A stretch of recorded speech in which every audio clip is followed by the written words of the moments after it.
تو بھائیوں، کہانی دونوں طرف خطرناک ہو گئی ہے اور دونوں ہی طرف موت منہ کھولے کھڑی ہے اور آگے کنواں پیچھے کھائی والا معاملہ ہے۔ جی ہاں، ہم بات کر رہے ہیں سلطان محمد فاتح کی اور بات ہو رہی ہے کورلش اورحان کی۔ دونوں قسطوں کا اختتام موت کے پھندوں پر یا موت کے شکنجے پر ہوا ہے۔ ایک طرف اورحان ہے جو فلاویوس کے خنجر کے نشانے پر ہے اور صحیح معنوں میں اگر کہا جائے تو وہ اس وقت جان لینے کے در پہ ہے، یعنی ایسا ممکن ہے کہ وہ اورحان کو یہاں ختم کر دے۔ لیکن سوال یہاں یہ ہے کہ یہاں آگے کیا ہوگا؟ کیا اورحان بچ پائے گا یا پھر کم از کم وہ زخمی ضرور ہو جائے گا یا اس کے علاوہ اور کچھ ہوگا؟ یعنی کہانی کسی اور موڑ کی طرف مڑ جائے گی تو وہ موڑ کیا ہوگا؟ دوسری طرف بایزید ہے جو اس وقت اپنے نام و نہاد چچا کی تلوار کے نشانے پر ہے اور بظاہر بچ نکلنے کا کوئی امکان یا راستہ بھی نہیں ہے۔ تو سوال یہاں بھی وہی کھڑا ہے کہ آگے کیا ہوگا یا اس کہانی میں اب آگے کیا موڑ آئے گا؟ تو چلیے اس موضوع پر بات کر لیتے ہیں اور سب سے پہلے بات کرتے ہیں اورحان کی۔ فلاویوس اورحان کو مارنے آیا ہے اور اس وقت وہ شدید غصے میں ہے۔ ایک تو اس وجہ سے کہ فاطمہ اس کے ہاتھ سے نکل گئی ہے یا وقتی طور پر نکل گئی ہے، اور دوسرا غصہ اسے اپنے بھائی کا ہے کہ اورحان نے اس کے بھائی کو قتل کیا تھا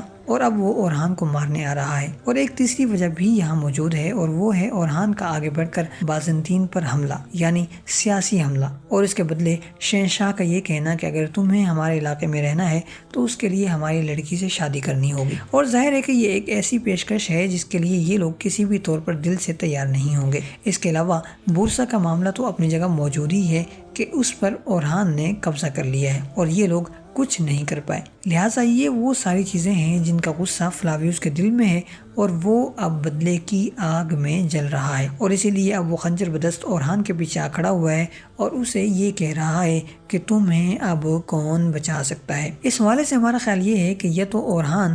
ذکر کے اس حلقے سے الٹے قدموں آہستگی کے ساتھ پیچھے نکل جائے گا اور پھر فلاویوس سے آمنا سامنا ہوگا اور وہاں یہ لوگ بات چیت کریں گے، اور ظاہر ہے کہ اگر لڑائی ہوتی ہے تو اورحان اگرچہ خالی ہاتھ ہے لیکن فلاویوس کو زبردست قسم کی ٹکر دیتا ہوا نظر آئے گا۔ لیکن کچھ دیر بعد اورحان کے سپاہی بھی وہاں آ پہنچیں گے اور جب فلاویوس کو یہ محسوس ہوگا کہ اب اس کی جان نہیں بچ سکتی اور وہ مر سکتا ہے تو وہ فرار ہونے کو ترجیح دے گا اور وہاں سے بھاگ نکلے گا۔ لیکن جیسا کہ ہم جانتے ہیں کہ فلاویوس کے بارے میں ایک راز مخفی ہے اور وہ راز یہ ہے کہ اس کا والد کون ہے۔ اس بات سے کوئی بھی واقف نہیں ہے، اس لیے ہمارا خیال یہ ہے کہ اب وہ یہاں آ کھڑا ہوا ہے، یعنی آہیوں کے پاس، اور شیخ بھی چونکہ موجود ہیں، لہٰذا یہ وہ مقام ہے جہاں سے فلاویوس کی کایا پلٹ شروع ہونے والی ہے، یعنی کہ اس کی واپسی شروع ہو جائے گی۔ اور ممکنہ طور پر یہاں دو چیزیں ہو سکتی ہیں، ایک تو یہ کہ فلاویوس شیخ کا بیان اور متاثر کن گفتگو سن کر نرم پڑ جائے اور وہاں سے پلٹ جائے، اور پھر یہی گفتگو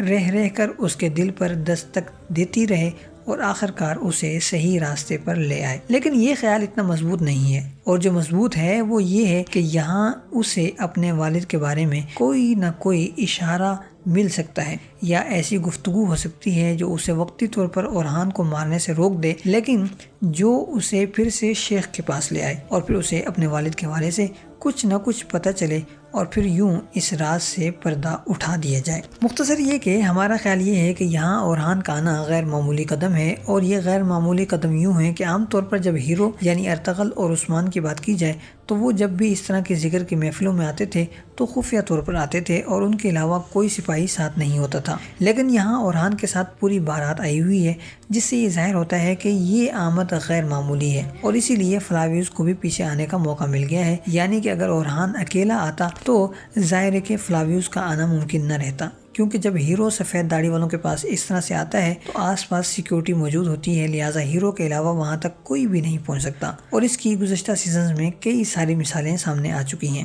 لہٰذا اب اورحان کے ساتھ یہاں سپاہیوں کو بھی بھیجا گیا ہے، جس کا واضح مقصد یہی ہے کہ فلاویوس بھی ان کا پیچھا کرتے ہوئے وہاں تک چلا آئے اور اس کے لیے خلا یا پھر راستہ پیدا ہو جائے۔ اور فلاویوس کو یہاں اس لیے نہیں لایا گیا کہ وہ اورحان کو مارے یا پھر اسے زخمی کر دے، بلکہ اسے یہاں اس لیے لایا گیا ہے کہ وہ شیخ سے انٹروڈیوس ہو اور پھر اس کے بعد شیخ کے ذریعے اس کے راز سے یا تو پردہ اٹھے یا پھر اس کا دین اسلام کی طرف سفر شروع ہو۔ لہٰذا اب دیکھنا یہ ہے کہ آنے والی قسط میں ہمارا کون سا خیال درست ثابت ہوتا ہے، فلاویوس کے اسلام کی طرف آنے والی بات درست ثابت ہوتی ہے یا پھر اس کے راز سے پردہ اٹھنے کی ابتدا ہوتی ہوئی نظر آتی ہے۔ یہ تو ہمارا خیال ہے، اب آپ اپنے خیالات کا اظہار کیجیے کہ آپ کے خیال میں یہاں کیا کیا ہو سکتا ہے۔ دوسری طرف اگر بات کی جائے بایزید کی، تو بایزید اس وقت موت کے شکنجے میں ہے اور بظاہر بچ نکلنے کا بھی کوئی امکان نہیں ہے، کیونکہ اس کمرے کا ایک ہی دروازہ ہے اور اس دروازے پر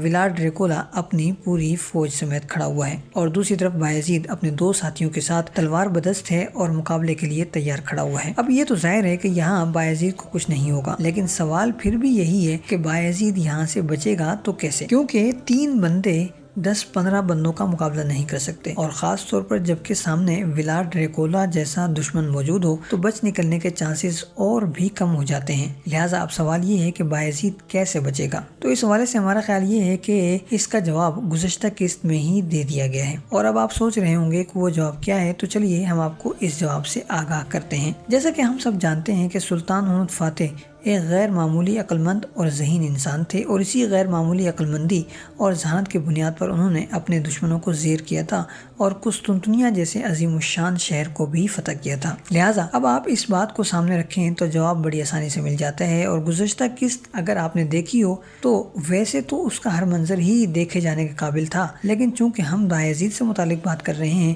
لہٰذا ہم گزشتہ قسط کے ان مناظر کی بات کریں گے جن میں بایزید شامل رہا ہے، اور یہاں ہم جو آپ کو منظر یاد دلانا چاہتے ہیں وہ ہے بایزید کا اور سلطان محمد فاتح کا، جس میں سلطان محمد فاتح بایزید کے لیے نیام تیار کرتے ہوئے نظر آتے ہیں اور بایزید کو یہودیوں سے گفتگو کے لیے جانے کا کہتے ہیں، اور اسی منظر میں سلطان جب نیام اپنے بیٹے کو ہدیہ کرتے ہیں تو یہ کہتے ہوئے کرتے ہیں کہ تم جاؤ اور تمہارا باپ تمہارے ساتھ ہے ہر حال میں ہر جگہ پر، اور یہی منظر ہمیں یہ بتا رہا ہے کہ دراصل سلطان پہلے سے ہی اس بات کو سمجھ چکے تھے اور انہیں اندازہ ہو چکا تھا کہ جب میرا بیٹا وہاں جائے گا تو اسے وہاں اسٹرگل کرنا پڑے گا اور مشکلات کا سامنا کرنا پڑے گا، اور یہ بھی ممکن ہے کہ انہیں یہ اندازہ ہو کہ ولاڈ ڈریکولا وہاں پہلے سے ہی تیار ہوگا۔ لہٰذا انہوں نے اپنے بیٹے کو یہ کہہ دیا کہ تمہیں پریشان ہونے کی ضرورت نہیں ہے، تمہارا باپ ہر جگہ تمہارے ساتھ موجود ہوگا، اور یہی وجہ ہے کہ جب شہزادہ بایزید بالی بے کے پاس پہنچتا ہے تو فوج کو واپس بھیج دیتا ہے کہ ہم لڑنے نہیں جا رہے، حالانکہ وہ چاہتا تو کچھ نہ کچھ فوج کے دستے اپنے ساتھ لے بھی جا سکتا تھا تاکہ حفاظت کا سسٹم بھی باقی رہے، لیکن فوج کو واپس بھیج دیا کہ ایک طرف تو دشمن کو یہ لگے کہ میں اکیلا جا رہا ہوں، لہٰذا وہ آئے، اور دوسری طرف سلطان کی بھیجی ہوئی مدد اور کمک کی خبر کسی تک نہ پہنچ سکے اور وہ مدد خفیہ طور پر قلعے کے اندر پہنچ آئے۔ لہٰذا اب آپ کو جواب مل گیا کہ بایزید اکیلا نہیں آیا اور نہ ہی اس کے ساتھ 10-15 سپاہی ہیں، بلکہ جس طرح ولاڈ ڈریکولا اندر گھسا ہوا ہے اور اس نے بایزید کو گھیرا ہوا ہے، اسی طرح سلطان کے دستے یا سلطان کے سپاہی بھی وہاں پہلے سے ہی موجود ہیں، اور وہ لوگ اب آخری لمحات میں سامنے آئیں گے اور یہاں ایک خونی قسم کی لڑائی دیکھنے کو ملے گی، اور اس خونی قسم کی لڑائی میں ولاڈ ڈریکولا کو بھاگنا پڑے گا۔ یہ مدد کون لے کر آ سکتا ہے، یہ بھی ایک اہم سوال ہے۔ تو ہمارا خیال یہ ہے کہ علی سردار جو ہیں وہ مدد لے کر آئیں گے، اور یہاں پر اگر آپ نے غور سے دیکھا ہو تو علی سردار گزشتہ قسط میں ہمیں کہیں بھی نظر نہیں آئے۔ اس کے علاوہ علی سردار کا بیٹا بھی بایزید کے ساتھ آتا ہوا نظر آیا ہے، لہٰذا عین ممکن ہے کہ علی سردار یہاں پہلے سے ہی موجود ہوں اور وہی اب شہزادے کو بچانے کے لیے آئیں، اور یہ بھی ممکن ہے کہ چونکہ یہاں ایک خطرناک قسم کی جنگ ہوگی لہٰذا دونوں طرف سے کچھ لوگ شہید ہو سکتے ہیں، اور ان میں اہم لوگ بھی ہو سکتے ہیں اور غیر اہم لوگ بھی ہو سکتے ہیں، اور ہمیں ایسا محسوس ہوتا ہے کہ آنے والے قسط میں شہزادہ سلیمان بایزید کے ہاتھوں مارا جا سکتا ہے۔ اس کے علاوہ یہ بھی ممکن ہے کہ علی سردار نہ ہو، بہادر سردار اپنے ساتھ مدد لے کر پہنچیں، لیکن دیکھتے ہیں کہ بایزید کے لیے مدد کون لے کر آتا ہے۔